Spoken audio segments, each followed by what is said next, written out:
യുഎസിൻ്റെ EB-1 visa അഥവാ Einstein visa വിവിധ മേഖലകളിൽ അസാധാരണ പ്രാഗൽഭ്യം തെളിയിക്കുന്നവർക്ക് US സ്ഥിരതാമസത്തിന് അനുവദിക്കുന്ന വിസ, US പൗരത്വത്തിലേക്കുള്ള അതിവേഗ പാത. എന്നാൽ പ്രസിഡന്റ് ഡൊണാൾഡ് ട്രംപിൻ്റെ ഭാര്യയും US പ്രഥമ വനിതയുമായ മെലാനിയ ട്രംപ് EB-1 വിസയ്ക്ക് എങ്ങനെ യോഗ്യത നേടി? സ്ലൊവേനിയൻ മോഡലായിരുന്ന മെലാനിയ ട്രംപിന് 2001 EB-1 വിസ എങ്ങനെ ലഭിച്ചുവെന്നാണ് വീണ്ടും ഉയരുന്ന ചോദ്യം. ഡെമോക്രാറ്റിക് കോൺഗ്രസ് അംഗം ജാസ്മിൻ ക്രോക്കറ്റ് ഹൗസ് ജുഡീഷ്യറി കമ്മിറ്റി യോഗത്തിലാണ് ഇത് സംബന്ധിച്ച് ചോദ്യം ഉയർത്തിയത്. മെലാനിയ ട്രംപ് ഒരു സാധാരണ മോഡലായിരുന്നിട്ടും എങ്ങനെ EB-1 വിസയ്ക്ക് അപേക്ഷിച്ചുവെന്നും അത് കിട്ടിയെന്നുമാണ് ജാസ്മിൻ ക്രോക്കറ്റിൻ്റെ ചോദ്യം. പ്രമുഖ മോഡലുകളുടെ പേര് എടുത്തു പറഞ്ഞ ക്രോക്കറ്റ് അവരുടെ കൂട്ടത്തിൽ മെലാനിയയെ ഉൾപ്പെടുത്താനാകില്ലെന്നും പറയുന്നു. നോബൽ സമ്മാനം, പുലിസ്റ്റർ പ്രൈസ്, ഒളിമ്പിക് മെഡൽ നേടിയവർക്കും ശാസ്ത്രം, കല, വിദ്യാഭ്യാസം, ബിസിനസ്, കായികം തുടങ്ങിയ മേഖലകളിൽ വലിയ നേട്ടങ്ങൾ ഉണ്ടാക്കിയവർക്കുമാണ് ഈ വിസ സാധാരണയായി ലഭിക്കുന്നതെന്നും മെലാനിയ ട്രംപ് ഇതിലൊന്നും ഉണ്ടായിരുന്നില്ലെന്നും അവർ വ്യക്തമാക്കി. പ്രസിഡന്റിൻ്റെ കുടുംബത്തിൻ്റെ കാര്യം വരുമ്പോൾ എന്തുകൊണ്ടാണ് ആരും സത്യസന്ധതയെക്കുറിച്ച് സംസാരിക്കാത്തതെന്നും അവർ ചോദിച്ചു. ന്യൂയോർക്കിൽ മോഡലായി ജോലി ചെയ്യുമ്പോൾ 2000-ലാണ് മെലാനിയ ട്രംപ് EB-1 വിസയ്ക്ക് അപേക്ഷിച്ചത്.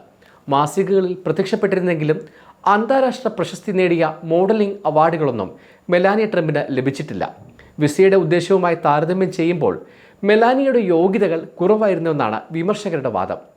എന്നാൽ തൊട്ടടുത്ത വർഷം വിസ അനുവദിച്ചു. 2006-ൽ മെലാനിയ US പൗരത്വം നേടി. പിന്നീട് തൻ്റെ മാതാപിതാക്കളെ ഫാമിലി റീയൂണിഫിക്കേഷൻ വഴി ഗ്രീൻ കാർഡിന് സ്പോൺസർ ചെയ്തു. ഇതാദ്യമല്ല മെലാനിയയ്ക്ക് EB-1 വിസ ലഭിച്ചതിനെ സംബന്ധിച്ച് ചോദ്യമുയരുന്നത്. എന്താണ് EB-1 വിസ എന്ന് നോക്കാം. ശാസ്ത്രം, വിദ്യാഭ്യാസം, കല, ബിസിനസ്, കായികം തുടങ്ങിയ മേഖലകളിൽ കഴിവുള്ള ആളുകൾക്ക് അമേരിക്കയിൽ സ്ഥിരമായി താമസിക്കാൻ അനുവദിക്കുന്ന ഒരു ഗ്രീൻ കാർഡാണ് EB-1 വിസ. ഇത് വളരെ വേഗത്തിൽ പൗരത്വം നേടാനുള്ള ഒരു വഴിയായി കണക്കാക്കപ്പെടുന്നു.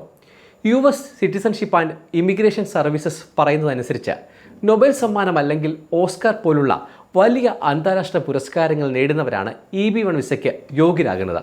അല്ലെങ്കിൽ ഇമിഗ്രേഷൻ സർവീസസ് നിഷ്കർഷിക്കുന്ന വിവിധ കാര്യങ്ങൾ തെളിയിക്കണം. ദേശീയ അല്ലെങ്കിൽ അന്തർദേശീയ പുരസ്കാരങ്ങൾ, പ്രമുഖ മാധ്യമങ്ങളിൽ വന്ന വാർത്തകൾ, പുതിയ കണ്ടുപിടുത്തങ്ങൾ, അക്കാദമിക് പ്രസിദ്ധീകരണങ്ങൾ, പ്രമുഖ സംഘടനകളിലെ നേതൃസ്ഥാനം, ഉയർന്ന ശമ്പളം തുടങ്ങിയവയിൽ 3 പാലിക്കുന്നവർക്ക് EB-1 വിസയ്ക്ക് യോഗ്യത നേടാം.